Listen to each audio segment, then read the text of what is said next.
Railway தண்டவாளத்தில் பள்ளி வாகனத்தை அந்த கேட் மூடாததால் ஏற்பட்ட விபத்தில் உயிரிழந்த குழந்தைகளுக்கும் அந்த பகுதியை சார்ந்தவர்களுக்கும் காங்கிரஸ் பேரியக்கத்தின் சார்பாக எங்களுடைய ஆழ்ந்த இரங்கலை தெரிவித்துக் கொள்கிறோம். இந்த விபத்து என்பது தொடர்ந்து இந்தியா முழுவதும் கொத்து கொத்தாக உயிர் பலிகள் நடந்து கொண்டிருக்கின்றன. இதற்கெல்லாம் என்ன காரணம் என்றால், ரயில்வே துறை சரியாக இயங்காததால், முழுவதும் ரயில்வே துறை தோல்வியடைந்ததால் இப்படிப்பட்ட விபத்துகள் நடக்கின்றன. இந்த விபத்துக்கு என்ன காரணம் என்று எங்களுடைய நாடாளுமன்ற உறுப்பினர் மாவட்ட தலைவரிடம் பேசும் பொழுது, அங்கே கேட் கீப்பர் என்று ஒருவரை நியமித்திருக்கிறார்கள். அவருக்கு மொழி தெரியாது, தமிழ் தெரியாது. இதுதான் ஆரம்பத்திலிருந்தே பாஜக ஆட்சியில் வந்திருந்து பிரச்சனை. எல்லா இடத்திலும் தமிழ்நாட்டை சார்ந்தவர்களை நியமிக்காமல் வடநாட்டுக்காரர்கள் நியமனத்தின் மூலமாக தமிழ்நாட்டுடைய வேலைவாய்ப்பு பறிபோகிறது. அது மட்டும் இல்லாமல் இப்படிப்பட்ட விபத்துகள் ஏற்படுகின்றன. இதையெல்லாம் கடந்த கால அதிமுக ஆட்சியில் தமிழ்நாடு தேர்வாணைய துறையிலேயே இப்படிப்பட்ட வடநாட்டு இளைஞர்களை, படித்தவர்களை வேலைக்கு எடுக்கலாம் என்று அனுமதித்ததால் இப்படிப்பட்ட குழப்பங்கள் ஏற்பட்டு கொண்டிருக்கின்றன. இதையெல்லாம் தடுத்து நிறுத்த வேண்டும். முழுக்க முழுக்க ஒன்றிய அரசு, மோடி அரசு இதற்கு பொறுப்பேற்க வேண்டும். எல்லா இடத்துலையும் பார்த்தீங்கன்னா, நீங்கள் முன்னாடிலாம் ரயில்வே டிக்கெட் புக் பண்ணோன்னா, தபால் ஆஃபீஸ்க்கு போனோன்னா, ஃபுட் கார்பரேஷன் எங்கே போனாலும் தமிழர்கள் வாங்கன்னு சொல்லுவாங்க. இப்போ எல்லாம் இந்தி மொழியில் பேசுகிறாங்க.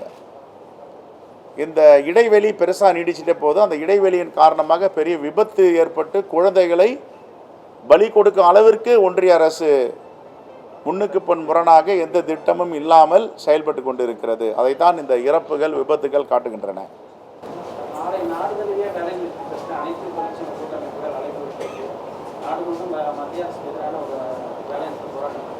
ஏற்கனவே 44 சட்டங்கள் இருந்தன, கட்டுமான தொழிலாளர் சட்டங்கள். அதை எல்லாத்தையும் சுருக்கி இப்பொழுது 4 சட்டங்களாக இயற்றப்பட்டிருக்கின்றன. இந்த 4 சட்டங்களும் யாருக்கு ஆதரவான சட்டங்கள் என்றால், அதானிக்கு ஆதரவான சட்டங்கள். தொழிலாளர் அவருடைய உரிமையை கேட்க முடியாது, அவர் உரிமைக்காக குரல் கொடுக்க முடியாது, குரல் அற்றவர்களாக இருக்க வேண்டும் தொழிலாளர்கள் என்ற ரீதியில் அவருடைய குரல் வலையை நசுக்குகின்ற விதமாக சட்டங்களை சுருக்கி இருக்கிறார்கள். இதை வன்மையாக கண்டிக்கிறோம். பலமுறை இதை பற்றி நாம் பேசியிருக்கிறோம். தொழிலாளர்கள் உரிமையை பறித்துவிட்டு இவர்கள் ஆட்சி நடத்துவோம் என்று நினைத்து கொண்டிருக்கிறார்கள். அப்படிப்பட்ட ஆட்சியை நடத்த முடியாது. தொழிலாளர் உரிமைகளை பாதுகாப்பதற்கு காங்கிரஸ் பேரியக்கம் தொடர்ந்து குரல் கொடுக்கும்.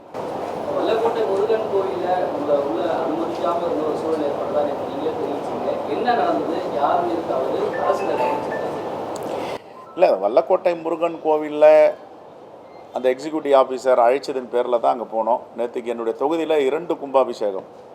ஒன்று குன்றத்தூர் சிவன் கோவில், இன்னொன்று வல்லக்கோட்டை முருகன் கோவில். இந்த வல்லக்கோட்டை முருகன் கோவிலில் காலையில் 8:30 மணிக்கு வர சொல்லியிருந்தாங்க. 8:30 மணிக்கு அங்கே போயிட்டோம். அங்கே யாரும் வரவேற்பதற்கு ஆள் இல்லை. எக்ஸிக்யூட்டிவ் ஆஃபீஸர் ஈஓ ஃபோன் எடுக்கவில்லை. ஏறக்குறைய அரை மணி நேரம் காத்திருந்து உள்ளே சென்றோம். உள்ளே சென்றால் நடை சாட்டப்பட்டு விட்டது. ஈஓ எல்லாம் மேலே போயிட்டாங்க, சாமி கும்பிட முடியாதுன்றாங்க. ஆனால் அங்கே விஐபி தரிசனம் இருக்குது அப்படின்றாங்க. எங்களை எந்த பட்டியலில் வச்சுருக்காரு அந்த ஈஓவும் ஜேசியும் தெரியல. ரெண்டாவது, மேலே போன பேர் மேலே ஏறுவதற்கு ரொம்ப ஒரு வரவேற்பு இல்லாமல் நிசப்தமாக இருக்கிறாங்க. எப்படி போகிறதுன்னு தெரியல, யார் கூட்டிகிட்டு போவாங்கன்னு தெரியல. அப்புறம் பார்த்தா மேலே யாரோ 4 பேர் 5 பேர் இருக்காங்க அப்படின்னாங்க. அது யாருன்றத அவங்க தான் சொல்லணும். அதற்கு பிறகு அசிஸ்டன்ட் கமிஷனரை கூப்பிட்டு கேட்டேன், இதெல்லாம் நியாயமா? இப்படி எதுக்கு எங்களை அழைச்சிங்க? ஏன் இப்படி அவமானப்படுத்துகிறீங்க? இப்போ இந்த கோவில் வலதுசாரி கைகளுக்கு போயிடக்கூடாது அப்படின்னு சொன்னோடனே அவர் ஒரு வாரத்தை கூட சொல்லலை. சாரினும் சொல்லலை, வாங்கணும் சொல்லலை, போங்கன்னு சொல்லலை. அவர் அமைதியாக போயிட்டார். மேலே போனால் அங்கே சட்டமன்ற உறுப்பினர் ஒருத்தர் இருந்தாங்க, சென்னை சட்டமன்ற உறுப்பினர், மேனாள் ஆளுநர் இருந்தாங்க. ரைட், மகிழ்ச்சி. 2 டெப்டி கமிஷனர், ஒரு ஜாயின்ட் கமிஷனர் அவங்களுக்கு அரணாக கூட இருந்தாங்க. எனக்கு அதுவும் மகிழ்ச்சி தான். என்னுடைய தொகுதியில் நானே வரவேற்றிருப்பேன். அதற்கு பிறகு ஒரு அந்த டெப்யூட்டி கமிஷனரும் ஜாயின்ட் கமிஷனரும் ஒரு கர்டசிக்கு கூட பேசலை. அப்படின்னா வலதுசாரிகள் சூழ்ந்து கொண்டிருக்காங்களோ அப்படின்ற ஒரு பிம்பத்தை ஏற்படுத்தினாங்க. தொகுதியை சார்ந்தவர்கள் கீழே இருந்து குரல் கொடுத்துட்டே இருந்தாங்க, எம்எல்ஏ கிட்ட கொடியை கொடுங்க, எம்எல்ஏ கிட்ட தண்ணி கொடுங்க, பிரசாதம் கொடுங்கன்னு. யாரும் எதையும் செவிசாய்க்கல. ரைட், மக்கள் மகிழ்ச்சியாக முருகனை தரிசித்தால் போதும் என்ற நிலையில் தான் நாங்கள் நின்றுட்டு இருந்தேன். திடீர்னு தண்ணி ஊற்றும் போது கொடியை, எப்பவுமே எல்லா கோயிலையும் கொடி நான் தான் அசைவேன், அதான் மரபு, அதான் புரோட்டோக்கால். மந்திரி அமைச்சர் வந்தார்னா அமைச்சர் கொடி அசைப்பார், அமைச்சர் இல்லைன்னா தொகுதி எம்எல்ஏ. நேற்றுக்கு எல்லா இடத்துலையும் அதான் நடந்திருக்கு. ஆனால் அந்த ஜேசி வந்து அவரே கொடி எடுத்து அவரே அசைச்சு அவரே தலைமையில் அவரே நடக்கிறதா மக்கள் பிரதிநிதிகளாக இருக்கிறாருன்னு ஜேசிக்கு தெரியல, நடத்திட்டு இன்னொரு எம்எல்ஏவும் கொடி அசைக்கிறாங்க. அது இந்த மரபுகள்லாம் மீறிட்டாங்க. நேற்றுக்கு வருத்தம் தான். அதற்கு பிறகு கீழே வந்தால் வெளியேற முடியல. ஒரு ஆஃபீஸர்ஸ் கிடையாதாங்க. என்னுடைய தொகுதியில் இந்த குடமுழுக்கு நடக்குது. அப்போ அதிகாரிகள் குறைந்தபட்சம் ஒரு மரபை வந்து ஃபாலோ பண்ணியிருக்கணும், பண்ணல. அது ரொம்ப சங்கடம் தான், வருத்தம் தான். அப்புறம் எங்கள் கட்சிக்காரர்கள், திராவிட முன்னேற்ற கழகத்தை சார்ந்தவர்களாக சத்தம் போடுறாங்க, அங்கே எம்எல்ஏ தரிசனத்துக்கு கூட்டிகிட்டு போங்க அப்படின்ட்டு. இல்லை, உள்ள அதிகாரிகள் இருக்காங்க, அதிகாரிகள் கூட வந்தவங்க இருக்காங்க அப்படின்ட்டாங்க. சரி, ரைட், அவங்களாம் கூப்பிட்டு ஈஓ ரூமில் போனால் ஈஓ ரூம் ஃபுல்லாக வந்து விஐபி உட்காந்துருக்காங்க அப்படின்ட்டாங்க. அதுக்கப்புறம் டிஎஸ்பி, திருப்பெரும்புதூர் டிஎஸ்பி என்னை கூப்பிட்டு, சார் நீங்கள் வாங்க அப்படின்ட்டு ஒரு குடோனில் கூட்டிகிட்டு போயிட்டு உட்கார வச்சார். ஒரு ஏறக்குறைய அரை மணி நேரம் அவரே என் கூட இருந்தார். ஒன்றையும் தகவல் இல்லை. எங்கள் ஆளுங்கள்லாம் திமுகவை சார்ந்தவர்கள், காங்கிரஸை சார்ந்தவர்கள்லாம் போகிறாங்க, தரிசனத்துக்கு கூட்டிகிட்டு போன இல்லை, அதிகாரிகள் இருக்காங்க. அதுக்கப்புறம் விஐபி இருக்கிறாங்க. யார் அந்த விஐபி, யார் அந்த விவிஐபி?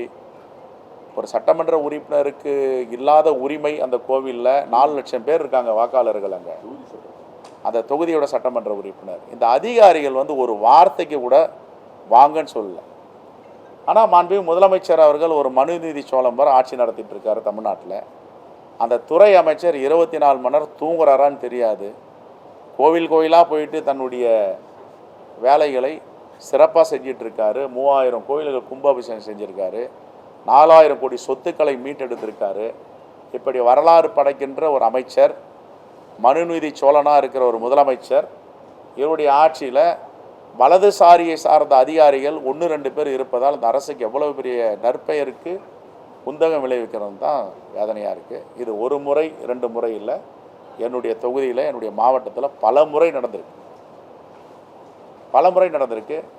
நான் வந்து தலைமைச் செயலாளர்கிட்ட இது விஷயம்லாம் சொல்லியிருக்கேன். சார், இதெல்லாம் கொஞ்சம் கூர்ந்து கவனிக்கணும். மரபு ஒரு எம்எல்ஏக்கு என்ன ஒரு முறையோ அதை கடைப்பிடிச்சா போதும். இல்லை, அப்படி இல்லைன்னா கூட வேண்டான்னா நாங்கள் போகிறதில்ல. எதுக்கு எங்களை அழிச்சிங்க, எதுக்காக அதை பண்ணீங்க? எங்களுடைய காஞ்சிபுரம் மாவட்ட அமைச்சர் ரொம்ப நேற்றுக்கு இரவு ஃபோன் பண்ணி வருத்தப்பட்டார். அந்த டிவியை பார்க்கும் போதே வயிறுலாம் எரியுதுங்க, ரொம்ப சங்கடமாக இருக்குது. யார் இது வந்து ஒரு மரபு இல்லாமல் செய்கிறாங்க, அதிகாரி தலைமையில் எப்படி நடக்கும் அப்படின்லாம் வருத்தப்பட்டார். அதனால் இதை வந்து மறப்போம், மன்னிப்போம். என்னுடைய வேண்டுகோள், வலதுசாரிகளுடைய கையில் வந்து ஆலயங்கள் போய்விடக்கூடாது. என்ன கண்டிப்போடு இருந்தாலும், என்ன உஷாராக இருந்தாலும் இந்த ஆலய நிர்வாக அதிகாரிகள் அதை கூர்ந்து இன்னும் கவனிக்கணும். துறை அமைச்சர் இதில் வந்து பொறுப்பெடுத்துக்க வேண்டியது அவசியமாக தான் இருக்குது. ஏன்னா கூட்டணி கட்சியில் இருக்கிறீங்க, மூத்த சட்டமன்ற உறுப்பினர், கட்சியுடைய மாநில தலைவர், உங்களுக்கு எப்படி நடந்திருக்கு அப்படின்னா இது அவர் சீக்கிரம் எந்த அளவுக்கு கன்சிடர் பண்ண வேண்டிய அவசியம் இருக்குது. இல்லை, துறை அமைச்சர் வந்து திருச்செந்தூரில் கும்பாபிஷேகத்தில் இருக்கார், இன்றைக்கி நெல்லையப்பர் கோயிலில் இருக்கார், அவர் ஓடிட்டே இருக்கார். நான் சொல்கிறேன், அதிகாரிகளுக்கு இவங்க சாதாரண 4th கிரேட் 3rd கிரேட் அதிகாரிகள் இல்லை, 1st கிரேட் ஆஃபீஸர்ஸ், டிஆர்ஓ ரேங்கில் இருக்கிறவங்க. ஜாயின்ட் கமிஷனர் ஒரு வார்த்தையாவது, டெப்டி கமிஷனர் ஒரு வார்த்தையாவது ஹலோன்னு சொல்லியிருப்பாங்களான்னு கேளுங்க. அது என்ன அவ்வளோ பெரிய அதிகாரம்? அந்த அதிகாரம் எங்கேருந்து வந்தது? அதெல்லாம் ரொம்ப வருத்தம் அளிக்குது இல்லை? இப்போ அமைச்சரெல்லாம் நீங்கள் அமைச்சருக்கு நற்பெயருக்கு வந்து களங்கம் ஏற்படுத்துகிறீங்க, முதலமைச்சருக்கு களங்கம் ஏற்படுத்துகிறீங்க. இன்னும் சொல்லப்போனால் இன்னும் நிறைய முக்கியமானவங்களாம் கீழே இருக்காங்க, வருத்தப்பட்டுட்டு தான் இருந்தாங்க. அது எப்போவுமே ஒரு நல்லாட்சி நடக்குதுன்னா அடிக்கடி ஒரு கரும்புள்ளி வரும், ஒரு திருஷ்டின்னு சொல்லுவாங்க. எங்களுக்கு அது நம்பிக்கை இல்லை, அடிக்கடி இது மாதிரி ஒரு திருஷ்டி ஏற்படும். நேற்றுக்கும் அது மாதிரி அங்கே ஏற்பட்டிருக்கு. மாநில அரசுக்கு ஒரு ஆபத்தான ஒரு சூழலாக இது மாறிட்டதா? ஏன்னா வந்து அதிமுக ஆட்சியில் இருக்கும்பொழுது நீங்கள் கூட மிச்ச விமர்சனம், வலதுசாரி ஆதரவு அதிகாரிகள் அதிகமாக இருக்காங்க அப்படின்னு சொல்லி சொன்னாங்க. ஆட்சி அதிகாரத்தில் ஒரு ஆபத்தா மாறிட்டாங்க. இல்லைங்க, இல்லை இல்லை இல்லை அப்படி அதை அப்படி பார்க்க முடியாது. ஏன்னா இன்றைக்கி சமூக நல திட்டங்கள் நேற்று கூட பார்த்தீங்கன்னா சமூக நல விடுதிகள் அப்படின்னு ஆரம்பிச்சிருக்கார் மாண்புமிகு முதலமைச்சர்.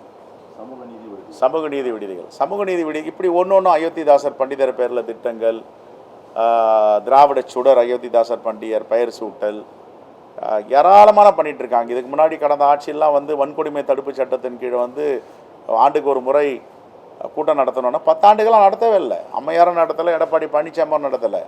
ஆனால் மாண்புமிகு முதலமைச்சர் தொடர்ந்து அதை பீரியாடிகள் நடத்திட்டு வர்றாரு. அட்ராசிட்டி வழக்கெல்லாம் கடந்த காலங்களை விட இப்போ குறைஞ்சிருக்கு. அதெல்லாம் நம்ம ஒரு பிரமாதமான ஆட்சி மாண்புமிகு முதலமைச்சர் செஞ்சிட்ருக்கார்.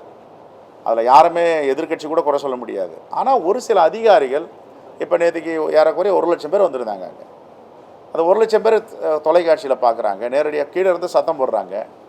இந்த அதிகாரிகளுக்கு எங்கேருந்து ஒரு மரபை மீறி நம்ம எடுத்துக்கலாம் கையில், மக்கள் பிரதிநிதிலாம் வேண்டாம், நாங்கள் கையில் எடுத்து செய்வோம், அதுதான் காட்டுச்சு. அவரே கொடியெடுத்து அவரே அசைச்சு அவரே வந்து முகத்தை கூட பார்க்காம வாங்கன்னு கூப்பிடாம ஒரு அழைப்பு. அப்புறம் எதுக்கு எங்களுக்கு அழைப்பு கொடுத்தாங்க?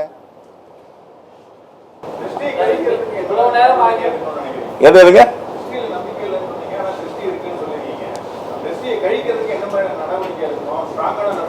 இல்லை, கண்டிப்பாக துறை அமைச்சர் எடுப்பார். இது மாண்புமிகு முதலமைச்சருடைய கவனத்துக்கும் கொண்டு செல்வாங்க. இனி வரும் காலங்களில் இந்த வலதுசாரி அதிகாரிகளை அடையாளம் காணணும். ஏன்னாங்க இணை ஆணையர்னு என்கிட்ட பார்த்தேன், அந்த பேட்சில் கடைசியில் தான் பார்த்தேன். இணை ஆணையர், துணை ஆணையர் 4 பேர் இருக்காங்களே, அவங்க டியூட்டி கடமை என்ன, நேற்றுக்கு என்ன செஞ்சுருக்காங்க? அங்கே மக்கள் பிரதிநிதி இல்லாமல் இவங்களே பண்ணிவிடுவாங்களா? அதை 2 இருங்க. 3வது இப்போ இன்னும் அயராரிக்கை வச்சுருக்காங்க. கேட்டால் யார் அந்த விஐபி நேற்று கோயிலுக்கு வந்து சொல்லுங்கள். எல்லா அதிகாரிகளும் அந்த விஐபி பின்னாடி இருக்காங்கன்னா யார் அந்த விஐபி சொல்லட்டும், அந்த அதிகாரிகள் சொல்லட்டும். அப்போ தொகுதி சட்டமன்ற உறுப்பினர் வேண்டாமா அந்த அதிகாரிக்கு? யார் எவனோ ஒரு அதிகாரி வந்து நான் உன்னை இக்னோர் பண்ணுவேன், நான் உன்னை கண்டுக்க மாட்டேன், நீ மக்கள் பிரதிநிதியாக இருந்தா, நீ சட்டமன்ற உறுப்பினராக இருந்தா, 4 லட்சம் பேருக்கு நீ சட்டமன்ற உறுப்பினர், நான் தான் எல்லாத்தையும் என் தலைமையில் செய்வேன் ஒரு அதிகாரி செய்கிறார் தவறுன்றதுக்காக என்கிட்ட எடுத்தீங்க நம்ம வந்து குறை சொல்ல முடியாது. நான் நேற்றுக்காக தான் சொன்னேன், ஒரு நல்ல ஆட்சி நடக்குது, அருமையான ஆட்சி நடந்துகிட்ருக்கு, மக்கள் எல்லாம் வியப்பட பார்த்துட்டு இருக்காங்க. இந்தியாவுக்கே ஒரு வழிகாட்டுகின்ற ஆட்சி, உலகம் முழுவதும் திட்டங்கள்லாம் எடுத்துகிட்டு போயிட்டு நடைமுறைப்படுத்துகிறாங்க. அப்படிப்பட்ட ஆட்சியில் இது ஓப்பனாக நேற்றுக்கு வெளிப்படையாக நடந்திருக்க வேண்டாம். அதான் எனக்கு சங்கடம்.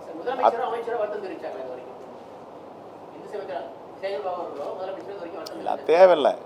நாங்கள் வருத்தம் தெரிவிக்கணும்னா நாங்கள் விரும்பலை.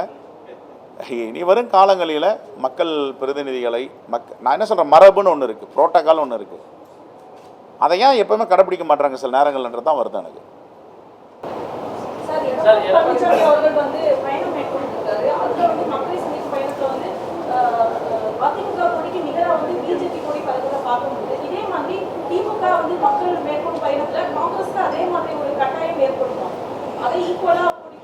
அது வேற இது வேற. அதிமுகவை எப்பவே பாஜக கபலீகரம் பண்ணிடுச்சு. அதிமுகவுக்கு தலைவர் யார்? அந்த கட்சிக்கு ஓனர் யார்? இப்போ அந்த கட்சிக்கு ஓனர் அமித்ஷா. அவர் தானே சொல்கிறாரு கூட்டணி ஆட்சின்றாரு, அப்புறம் நாங்கள் தான் தீர்மானிப்போன்றாரு. Delhi parliament board will decide who is chief minister அப்படின்னா என்ன அர்த்தம்? அது அப்போ கட்சி அவங்கக்கிட்ட இல்லை போயிடுச்சு இல்லைங்க. இதுக்கு யாராவது மறுப்பு தெரிவித்தாங்களா? யாரும் மறுப்பு தெரிவிக்கல. சரி, அடுத்தது ஏற்கனவே அம்மையார் ஜெயலலிதாவை ஊழல்வாதி, குற்றவாளி, சிறைக்கு சென்றவர், அபராதம் கட்டியவரெல்லாம் கொச்சைப்படுத்தி அந்த தலைவர் பேசினார். இது வரைக்கும் யாராவது மறுப்பு தெரிவித்தாங்களா, மன்னிப்பு கேட்டாங்களா? ஒரு சுப்ரீமோ லீடர் அம்மையார் ஜெயலலிதா, அவரை பற்றி எங்கள் தலைவர் தவறாக பேசிட்டார், மன்னிப்பு கேட்குறோன்னு சொன்னாங்களா? சொன்னதை திரும்ப பெற்றுக்கிறோன்னு சொன்னாங்களா? எப்பொழுதும் இல்லை கூட்டணின்னு சொன்னாங்க. இப்போ கூட்டணி வைக்க வேண்டிய நிர்பந்தம் என்ன இருக்குது? அவங்களுக்கு என்ன நிர்பந்தம் இருக்குது? அந்த நிர்பந்தம் என்னன்னு எல்லாருக்கும் தெரியும். சரி, கூட்டணி வச்சுட்டுங்க. கூட்டணி வச்சுட்டு அந்த திராவிட இயக்கங்களுக்கு பிதாமகன் தந்தை பெரியார், பேரறிஞர் அண்ணாவால் உருவாக்கப்பட்டது திராவிட முன்னேற்ற கழகம். அதிலிருந்து வந்தது அண்ணா திராவிட முன்னேற்ற கழகம். அண்ணா திராவிட முன்னேற்ற கழகத்துக்கு அந்த கொடியிலேயே அண்ணாவுடைய படத்தை பொறித்திருக்கிறார் புரட்சி தலைவர் எம்ஜிஆர். அப்படின்னா இவங்க நடத்த முருகன் மாநாட்டில் தந்தை பெரியாரையும் முருகனையும் தந்தை பெரியாரையும் பேரறிஞர் அண்ணாவையும் கொச்சைப்படுத்தி ஒரு படம் காமிச்சாங்க, ஆவணப்படம். உடனே என்ன பண்ணியிருக்கணும்? மேலாள் அமைச்சர்கள் எழுந்து அங்கேயே எதிர்ப்பு தெரிவிச்சிருக்கணும்ல. அப்போ என்ன மக்கள் அதிமுக தோழர்களை புரிஞ்சிட்டு இருக்காங்க, கட்சி நம்மக்கிட்ட இல்லை, யாரோ ஒரு ஓனர் வந்து வழி நடத்துகிறார் அந்த கட்சியை. யார் அந்த ஓனர் கேளுங்க. முதலமைச்சர் மனுநீதி சோழன்றீங்க, சேகர்பாபு வந்து ஓய்வறியாமல் உழைக்கிறாருன்றீங்க. ஆனால் கூட்டணி கட்சியோட முக்கிய தலைவர் உங்களுக்கு ஒரு அவமரியாதை. ஏங்க எவரோ ஒரு அதிகாரி செய்கிற தவறுக்காக அவங்க என்னங்க பண்ணுவாங்க? வருத்தம் கூட தெரிவிக்கல அப்படின்றீங்க. அதுதான் எனக்கு ஆச்சரியம். நான் சொல்லலையே அப்படி வருத்தம் தெரிவிக்கலான்னு. அதை விட்டுருங்க, என்ன பேசினாங்களான்னு கேட்குறேன். அதை விட்டுருங்க, வேண்டாம் ப்ளீஸ், கடந்து போயிடுவோம் அடுத்த சப்ஜெக்ட்.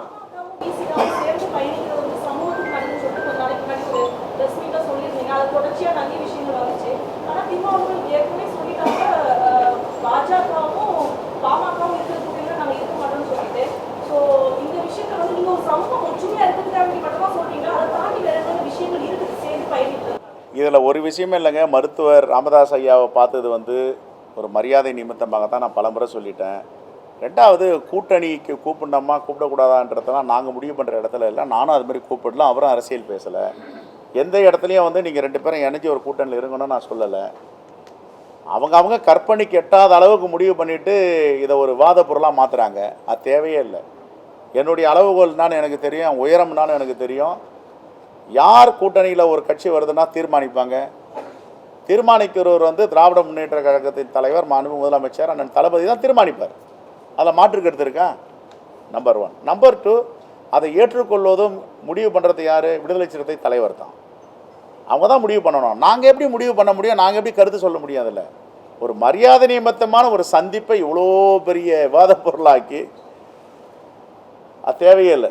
3வது, அவரை என்கிட்ட அரசியல் பேசலை. மருத்துவர் ஐயாவும் என்கிட்ட அரசியல் பேசலை, நானும் அரசியல் பேசலை. முழுக்க வந்து ஒரு உணர்வுபூர்வமான சந்திப்பு.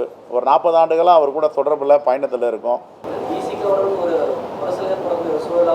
தேவையே இல்லையே, அது தேவையற்றது. அது எங்களை பொறுத்த வரைக்கும் எங்களுக்கு எந்த உரசலும் இல்லை. அவருடைய தலைவர் அண்ணன் தொல் திருமாவளவன் கூட நாங்கள் நல்ல நட்பு ரீதியாக இருக்கோம், சகோதரத்துவத்தோடு இருக்கோம். எதுவுமே கிடையாது. அதை அரசியல் ஆக்கிறதுக்கு முயற்சி செய்ய வேண்டாம் தான் நாங்கள் பலமுறை சொல்கிறோம்.